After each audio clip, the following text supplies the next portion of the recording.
আসসালামু আলাইকুম।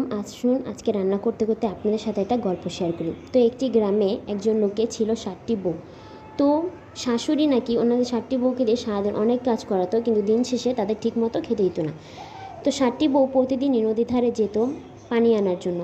তো একদিন সেখানে গিয়ে ওনারা আল্লাহর কাছে প্রার্থনা করেন যে আল্লাহ, আপনি যদি আমাদের খাবারের ব্যবস্থা করে দিতেন তাহলে আমরা খেয়ে বাঁচতে পারতাম। তো আল্লাহ তাআলা তাদের প্রার্থনা শোনেন এবং তাদের জন্য সেই নদীর ঘাটে একটি আপেল গাছের ব্যবস্থা করে দেন।